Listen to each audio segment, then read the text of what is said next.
నేను మాట్లాడుతుంది సామాజిక పరమైన ఉద్యమం. వాళ్ళేమో నా వ్యక్తిగతమైన జీవితాన్ని తీసుకొస్తున్నారు అంటే ఇంకా వాళ్ళ విఘ్నత, వాళ్ళని అట్లాంటి మూర్ఖులతోటి నేనేం వాదించుకోను. కానీ అందులో ఒక 4-5 రకాల వెర్షన్స్ వస్తున్నాయి. ఒక వెర్షన్ ఏంది, నారా లోకేష్ ఈ ఏబిఎన్ అంటే ఏబిఎన్ ఛానల్ ఎవరైతే రాధాకృష్ణ ఉన్నాడో అంటే చాలా క్లియర్గా రాస్తున్నాడు వీడియో పచ్చ కుక్క అంటే ఏబిఎన్ వాళ్ళు లేదంటే నారా లోకేష్ ఇదంతా చేపిస్తున్నాడు, పవన్ కళ్యాణ్ మీద చేపిస్తున్నాడు అనేది ఒక వెర్షన్ తీసుకొచ్చింది. నేను ఈ రోజు వరకు ఎవరు నారా లోకేష్ అని కానీ లేదంటే వాళ్ళని ఎవరికి కలవలేదు.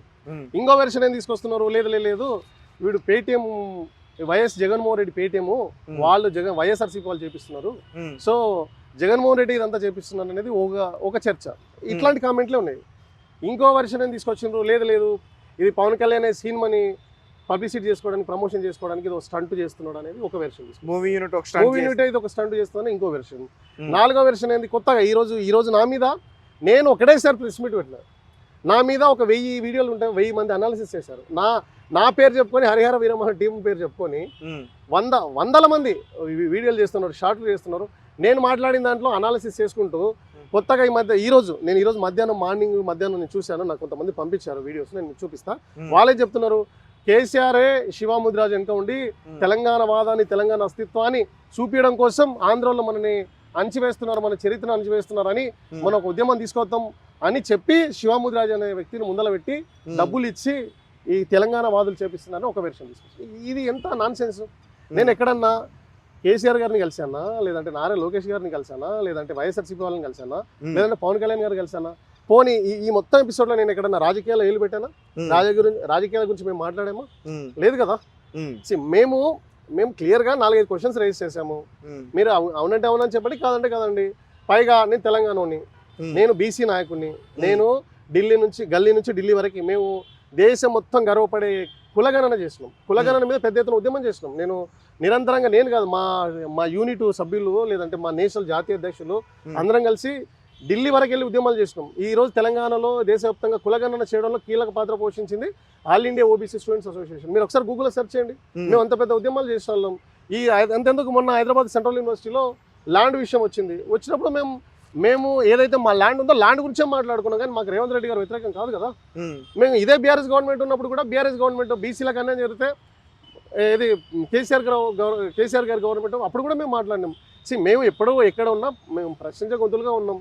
ఇప్పుడు నాకు శివాముద్రాజ్ అంటే తెలంగాణలో తెలియని వాళ్ళు ఎవరు లేరు. ఎవరిని అడిగినా, మీరు ఏ మూలకైనా తెలంగాణలో 33 జిల్లాలో ఏ మూలకెళ్ళి ఏ మండల అధ్యక్షుని అడిగినా, ఏ పార్టీ నాయకుడు అన్నా శివాముద్రాజ్ అంటే ఎవరన్నా చెప్తారు. హైదరాబాద్ సెంట్రల్ యూనివర్సిటీ శివాముద్రాజ్ అంటే అంత ఇమేజ్ ఉంది. నాకు కొత్తగా ఏదో ఇట్లాంటి స్టంట్లు చేయాల్సిన అవసరం నాకేంటి, ఇక్కడ ఏమైనా స్టంట్లా కనిపిస్తుందా? సింపుల్ థింగ్, నేను 4-5 క్వశ్చన్స్ రేస్ చేస్తాను, అది అవునా కదా చెప్పండి.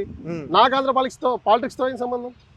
నా బేసిక్ క్వశ్చన్ కదా, నేను అది చెప్తాను. అంటే మూవీ రిలీజ్ అయిన తర్వాత చూసిన తర్వాత మీరు ఇలాంటి క్వశ్చన్స్ అడుగుంటే బాగుంది అనిపిస్తుంది. ఇప్పుడు నేను చాలా స్పష్టంగా మేమేం చేసామంటే, మేము సినిమాను అడ్డుకుంటామనేది ఒక స్టేట్మెంట్ ఇచ్చి అంటే జనరల్గా ఒక ప్రెస్ మీట్ పెట్టినప్పుడు మేము ఒక మాట ఏదో చెప్పాము, మేము సినిమాను అడ్డుకుంటాం అంటే మా అభ్యంతరాలు ఉంటే మేము ఒక్కసారే అన్నాం. దాన్ని పెట్టుకొని తమిళైన్స్ వందల ఛానళ్ళు వాళ్ళు ప్రమోట్ చేసుకుంటున్నారు. నేను ఒక్కసారి ప్రెస్ మీట్ పెడితే నన్ను ఆధారంగా లేదంటే నన్ను సెంట్రిక్ చేసుకొని ఎన్ని వేల మంది, ఎంతమంది జర్నలిస్టులు, ఎంతమంది యూట్యూబ్ ఛానళ్ళు, ఎంతమంది శాటిలైట్ ఛానళ్ళు నా ప్రమేయం లేకుండా వాళ్ళే చేసుకుంటున్నారు. సో వాళ్ళు చేస్తున్న ఇష్యూకి నాకేం సంబంధం అండి. నేను ఇప్పుడు కూడా అడుగుతున్నాం, ఇది పండేసాయన స్టోరీ, ఇది హరిహర రాయలకు సంబంధించిన స్టోరీ కాదన్నారు, దాన్ని తీసేసాం, పక్కన పెట్టేసాం అంతే. దాని గురించి మాట్లాడడం మొదట్లో హరిహర కాదన్నారు, ఇంకా అయిపోయింది, దాన్ని పక్కన పెట్టినాం. నిన్న ప్రెస్ మీట్ వరకు అది మేము అట్లాగే అనుకున్నాం, కాదని చెప్పారు, దాన్ని తీసేసాం. ఇప్పుడు మేము ఏమడుగుతున్నాం, పండేసాయన స్టోరీ అని అడుగుతున్నాం. చెప్పండి అంతే, అయిపోయి దీంతో కొలాప్స్. ఇంకా దీన్ని మీది మాది. ఒకవేళ పండుగ సాయన స్టోరీ అయితే ఖచ్చితంగా దాన్ని మేము అదే చెప్తున్నాం అండి. మాకు అభ్యంతరాలు ఏంటంటే, చూడండి ఇప్పుడు మీరు ఎన్ని చెప్పినా చెప్పకపోయినా ఈ దేశంలో ఎస్సీ ఎస్టీ బీసీ మైనారిటీ వర్గాలు, మరి ముఖ్యంగా బీసీలు ఈ దేశం కోసం చచ్చిపోతే వాళ్ళ త్యాగాలకు విలువ ఉండదండి. ఈ దేశం కోసం బీసీలు త్యాగాలు చేస్తే ఆ త్యాగాలకు విలువ ఉండదు. ఈ దేశం కోసం బీసీలు పోరాటం చేస్తే ఆ పోరాటాలకు విలువ ఉండదు. అగ్రకులానికి చెందినోడు సస్తేనే వాడు దేశభక్తుడు, అగ్రకులానికి చెందినోడు పోరాటం చేస్తేనే పోరాటంగా చూపిస్తుంది.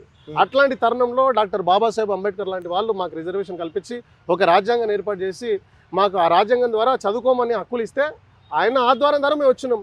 అట్లాంటి అంబేద్కర్ లాంటి లేదంటే ఒక పూలే లాంటి కాంశీరామ్ లాంటి వాళ్ళ ఆదర్శాలతో వచ్చి మా బహుజన వీరుల యొక్క చరిత్రలు మేము వెలుగులోకి తీసుకొస్తున్నాం.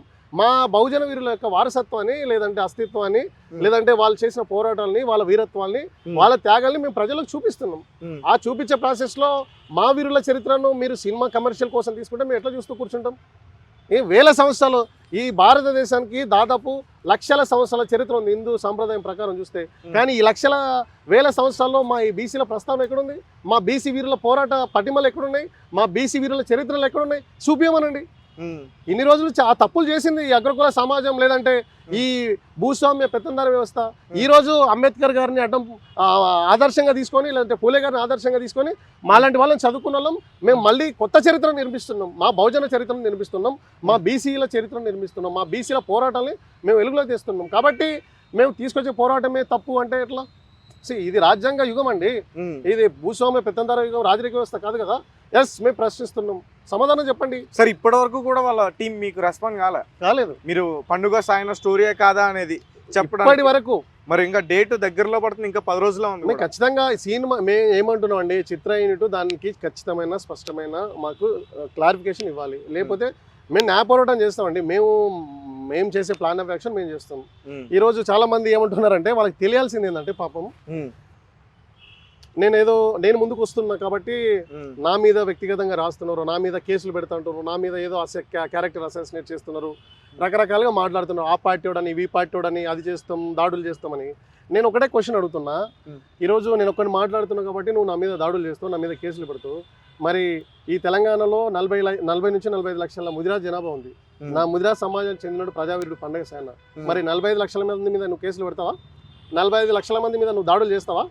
45 లక్షల మంది మీద నువ్వు దౌర్జన్యాలు చేస్తావా? ఈ తెలంగాణ సమాజంలో 2.5 కోట్ల మంది బీసీలు ఉన్నారు. 2.5 కోట్ల మంది బీసీల మీద నువ్వు దాడులు చేస్తావా?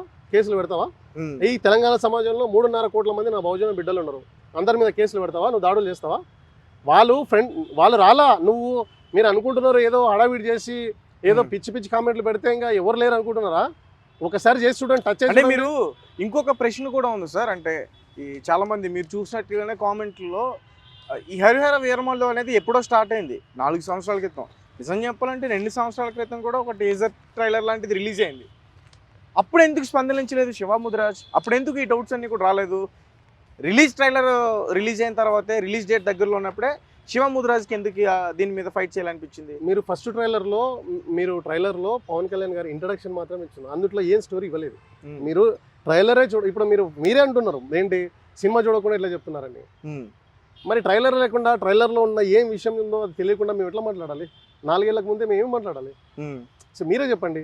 ఇప్పుడు కూడా సినిమా మా పండగ సానేదని మేము అనట్లేదండి. ఇప్పుడు చిన్న క్వశ్చన్ అండి, మేము మా క్వశ్చన్స్ రేజ్ చేస్తున్నాం, అవునా కదా? మీరు చెప్తే అయిపోయాయి కదా. దీంతో ఈ రోజుతో గొడవ అయిపోయా.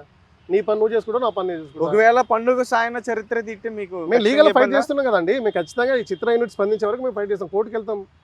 మేము పోరాటం మేము అంత ఈజీ ఎందుకు వదులుకుంటామండి? ఇప్పుడు ఆల్రెడీ తెలంగాణలో ఇది ప్రకటించేశారు, జూలై 24వ తేదీ రిలీజ్ అవుతుంది. ఏమైనా చేస్తారండి.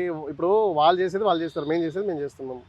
ఇప్పుడు మాకు న్యాయం ఉంది కూడా. ఒకవేళ తెలంగాణలో థియేటర్స్ ఆపే ప్రయత్నం చేస్తారా? ఎలాగా మరి ఆంధ్రాలో రిలీజ్ చేస్తారు, మీరు అడ్డుకోవాలి. ఒకటి చూడండి, మేము చదువుకున్న వాళ్ళం అండి. మాకు ఒక సినిమా అనేది ఒక పవన్ కళ్యాణ్ లాంటి వాళ్ళతో లేదంటే ఒక ప్రొడ్యూసర్ డైరెక్టర్ కాదు. ఆ సినిమా ఇంకా కొన్ని వేల మంది కష్టాలు ఉంటాయి. ఒక సినిమా ఇండస్ట్రీ ప్రత్యక్షంగానో పరోక్షంగానో కొన్ని వేల మందికి ఉపాధి కల్పిస్తుంది. అవును, మాకు సినిమా ఇండస్ట్రీతో గొడవ లేదండి. మీరు చాలా క్లియర్గా అండి, మేము సినిమా ఇండస్ట్రీతో మాకు గొడవ లేదండి. మాకు సినిమా ఇండస్ట్రీతో గొడవ లేదు, మాకు పవన్ కళ్యాణ్ గారితో గొడవ లేదు. మాకు గొడవ మొత్తం డైరెక్టర్ తోటి, ఆ స్టోరీ తోటే. మాకు ఇప్పుడు ఇంత చదువుకొని స్టోరీ కూడా స్టార్ట్ చేసింది క్రిష్ జగర్లమూడి గారు. క్రిష్ జగర్లపూడి గారికి తెలుసు యాక్చువల్ స్టోరీ, అయినా రాసిన స్టోరీ ఒకటి, ఇప్పుడు తీస్తున్న స్టోరీ ఒకటి. అందుకే ఆయన మధ్యలో వెళ్ళిపోయాడు కదా. అందరికి తెలిసిన సత్యమే కదా. సో అందరికి తెలుసు యాక్చువల్ స్టోరీ, వాళ్ళు ఏం తీద్దామనుకున్నారు, ఇప్పుడు ఏం తీశారు అనేది అందరికి తెలుసు. అందుకే ఆయన తప్పుకున్నారు. నిజం, అది నిజం. వివాదాస్పదంగా ఉంది కాబట్టి ఆయన తప్పుకున్నారు అంటారు. ఖచ్చితంగా. ఓకే, సో ఫైనల్గా శివ ముదిరాజ్ గారు మరి పవన్ కళ్యాణ్ ప్రేక్షకులకు కానీ తెలంగాణలో ఉన్న ముదిరాజుల బిడ్డలకు కానీ మీరు ఏం చెప్పాలనుకుంటున్నారు? మేము ఏం చెప్పట్లేదండి. ఇప్పుడు నాకేమంటే ఇప్పుడు పవన్ కళ్యాణ్ ఫ్యాన్స్లో కూడా కొంత అంటే ఇప్పుడు ఎక్కడైనా ఏ వ్యవస్థలో మంచి చెడు రెండు ఉంటుంది. పవన్ కళ్యాణ్ గారి ఫ్యాన్స్ కూడా చాలా మంది కొంత ప్రొఫెషనల్గా ఫోన్ చేసి మాట్లాడారు నాతో. వాళ్ళు కూడా కొంత సామాజిక స్పృహ ఉన్న వాళ్ళు ఏం చెప్పారంటే, ఎస్ బ్రదర్, ఓకే మీరు చెప్పిన పాయింట్లు కూడా వ్యాలిడ్గా ఉన్నాయి, సరే మీ చరిత్ర మీరు మాట్లాడుకోవడం తప్పలేదు, బట్ దాని మీద క్లారిఫికేషన్ తీసుకోండి అన్నారు. నెంబర్ 1. నెంబర్ 2, నేను ఏ రోజు కూడా పవన్ కళ్యాణ్ గారిని దూషించినట్టు కానీ లేదంటే అట్లాంటి అసభ్యమైన స్టేట్మెంట్లు ఇస్తే సరే వాళ్ళ ఫ్యాన్స్ ఏదైనా మాట్లాడుకోవచ్చు వాటెవర్. నేను చాలా గౌరవంగా, నేను చదువుకున్నాను, నాకు సంస్కారం ఉంది, సంస్కారంతో మాట్లాడుతున్నాను, వాళ్ళు మాట్లాడితే సంతోషం. నెంబర్ 1. నెంబర్ 2, పవన్ కళ్యాణ్ గారు ఈరోజు రిటైర్ అయితే వాళ్ళ కొడుకు అకిరానందన్ ఇస్తాడు, ఆయన రిటైర్ అయితే చిరంజీవి వస్తాడు, ఆయన కాకపోతే రామ్ చరణ్ వస్తాడు, నాగార్జున వస్తాడు, లేదంటే వెంకటేష్ వస్తాడు, లేదంటే బాలకృష్ణ వస్తాడు, ప్రభాస్ వస్తాడు, మహేష్ బాబు వస్తాడు. ఎందుకంటే మీకు చాలా మంది హీరోలు ఉన్నారు, కానీ మాకు ఒకటే హీరో ఉన్నాడండి, ఆయనే ప్రజావీరుడు పండుగ సాయన్న. మాకు ఒకటే హీరో ఉన్నాడు చాగల ఐలమ్మ, మాకు ఒకటే హీరో ఉన్నాడు సరదాయి పాపన్న గౌడు, మాకు ఒకటే హీరో ఉన్నాడు దొడ్డి కమరయ్య. సో మేము నమ్మే హీరోలు. సో మా చరిత్ర, మా సంపద, మా వారసత్వం, మా అస్తిత్వం. సో మా అస్తిత్వం కోసం మేము ఫైట్ చేస్తున్నాం. మీరేమనుకుంటున్నాం 3 గంటల ఎంటర్టైన్మెంట్ కోసం మీరు ఫైట్ చేస్తున్నారు. మేము 300 సంవత్సరాల మరుగున పడిపోయిన చరిత్ర గురించి మేము ఫైట్ చేస్తున్నాం. సో మీ పోరాటాలకి మా పోరాటాలకి చాలా తేడా ఉంది. మేము సైద్ధాంతిక భావజాలం కోసం మేము పోరాటం చేస్తున్నాం, మీరు ఏదో ఆవేశం కోసం ఆవభావాల కోసం మీరు ఫైట్ చేస్తారు. కాబట్టి పొంతన లేని సంబంధాలు. బట్ ఎవరైనా మేము ఇప్పుడు కూడా ఏం చెప్తుంటే, నా నెంబరు సోషల్ మీడియాలో ఎట్లాగో పెట్టారు, నేను పెట్టినా కానీ నేను ఎక్కడ కూడా ఫోన్ స్విచ్ ఆఫ్లు పెట్టుకోలేదు. ఎవరు అడిగినా నేను సమాధానం చెప్తున్నాం, మంచి అడిగిన వాళ్ళకి మంచి చెప్తున్నాం, ఇబ్బందికరంగా మాట్లాడిన వాళ్ళకి ఫోన్ కట్ చేస్తున్నాం. ఎవరైనా అట్లా చర్చ పెట్టినా నాకు అభ్యంతరం, నేను మాట్లాడుతాను దాని మీద. సో ఇది నేను చెప్పాలనుకుంటున్నాను. Right sir, thank you so much అండి. Thank you so much.